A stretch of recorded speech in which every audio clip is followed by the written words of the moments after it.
Welcome to another episode from English Plus Podcast. Today, we're going to talk about taming the storm, mastering the art of coping with stress and anxiety. In today's episode, we're taming the storm of stress and anxiety with tools that can bring calm into everyday life.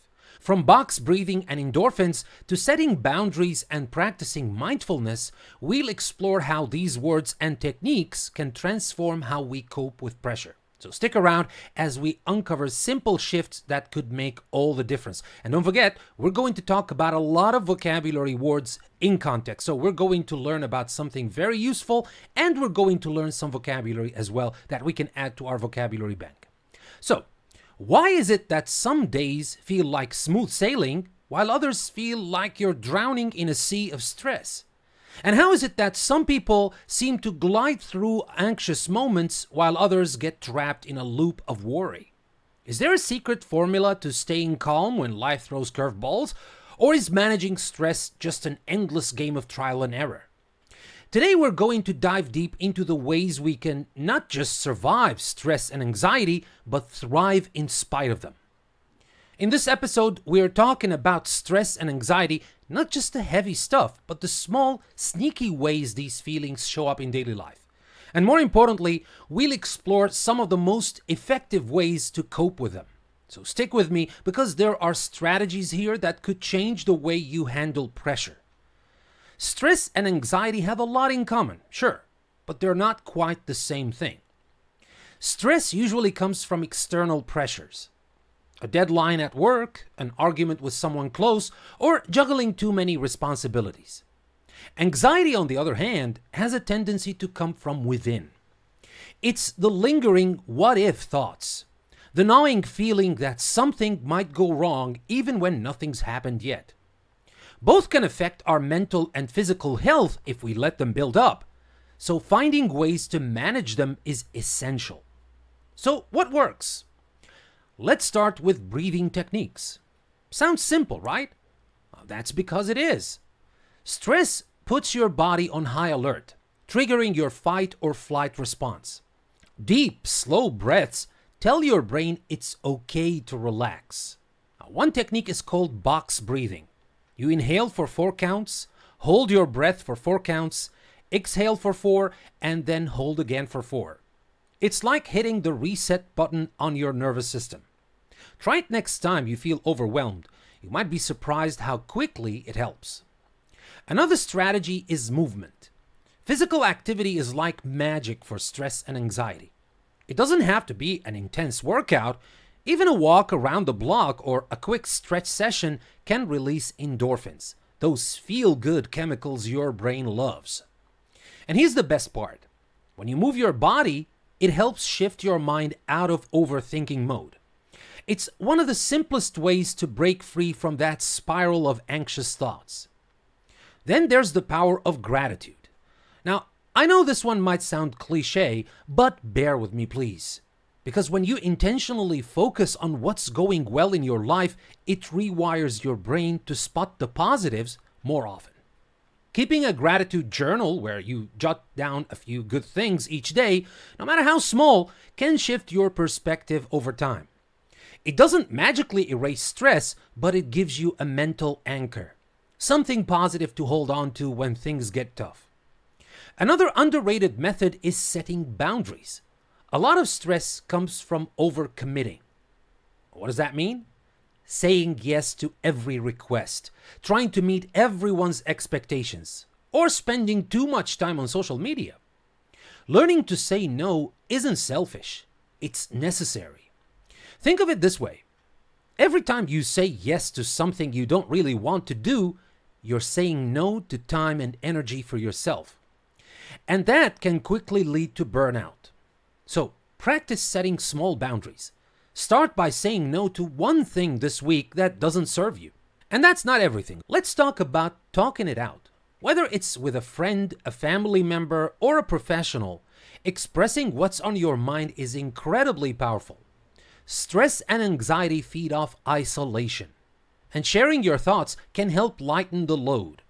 Sometimes just hearing yourself say things out loud helps you make sense of them.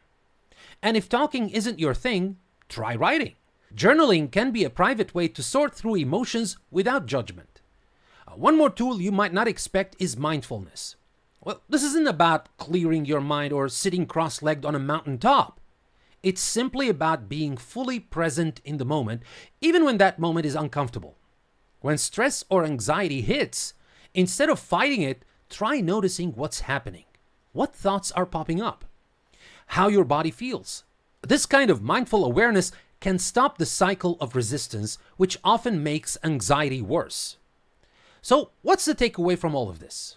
Managing stress and anxiety isn't about eliminating them from your life. That's impossible. They're part of the human experience, but they don't have to control you. With the right tools, you can ride the waves instead of drowning in them. Now, here's something to think about. What's one small shift you could make today to manage stress more effectively? Maybe it's a 5-minute walk, a deep breath, or saying no to something you don't really want to do. How would it feel to reclaim even a little bit of peace in the middle of life's chaos? So, my friends, remember, stress and anxiety are like clouds. They pass through, but they don't define the sky. The clearer you see that, the easier it becomes to find calm even in the storm. That was about stress and anxiety and how to master them and control them and not to let them control your life or yourself. But now, let's move on to the English part, to the vocabulary part. Let's learn some vocabulary in context. Now, let's break down some of the key vocabulary from the topic on stress and anxiety and see how these words can be used in everyday situations. First up is fight or flight response, the body's natural reaction to perceived threats, like a deadline or an argument. You can use it when talking about stress. You can say, for example, I was in full fight or flight mode when I almost missed my flight this morning. We also talked about box breathing, a breathing technique that helps calm the mind. Imagine sharing this with a friend. I tried box breathing before my presentation and it really helped me stay focused. It's a great way to bring a little science-backed calm into your conversations. Next, there's overthinking, a familiar habit where our minds get stuck on the same thoughts, often making anxiety worse. You could use it like this. For example, you can say, I was overthinking that email all night and it turns out it wasn't even a big deal. It's a relatable phrase, especially when talking about those nagging worries that keep us up. Another essential word we talked about is boundaries. These are limits we set to protect our time, energy, and mental well-being. You could say, for example, I'm setting boundaries around my weekends. No work emails after Friday night. It's a practical way to talk about self-care in real life. And let's also talk about burnout, a state of physical and emotional exhaustion from chronic stress. In conversation, it fits perfectly when you say something like, I've been so close to burnout lately, I really need to take a break. It's a reminder that we all need to rest. We all need to recover sometimes. It's necessary. We talked about endorphins. What are these? These are the brain's natural feel-good chemicals released through movement. You can bring this up in casual talk.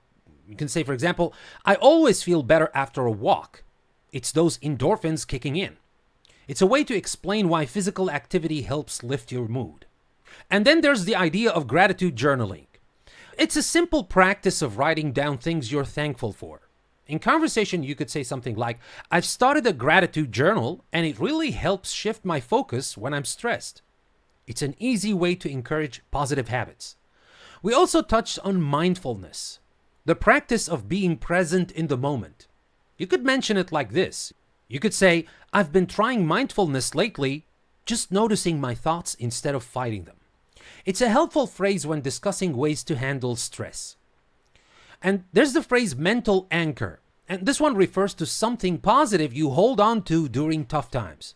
You might say, for example, that memory of our trip is my mental anchor whenever things get overwhelming. It's a lovely way to describe how small things can keep us grounded. And lastly, we talked about reclaiming peace, which means finding moments of calm amidst the chaos of life. You could use it like this. You could say, taking 5 minutes for myself each morning helps me reclaim a bit of peace before the day starts. It's a gentle reminder that even small actions can make a big difference. Now that we've explored these words and phrases, think about how they show up in your life. What's one boundary you could set today? And how might practicing mindfulness or gratitude change the way you handle stress? What do you think? Let me know in the comments. Well, my friends, that's the end of our episode, but let me tell you that this is just a small part of what we do and what we talk about in English Plus Podcast. If you want to listen to our entire back catalog, you can become a premium subscriber on Apple Podcasts or Patreon. There's also a wealth of knowledge on EnglishPlusPodcast.com, from articles and audio series available in our shop to books and online courses. With that being said, thank you for watching. If you enjoyed this video, don't forget to like, subscribe, and hit the notification bell so you never miss an update. And as usual, at the end, never stop learning with English Plus Podcast. I'll see you next time.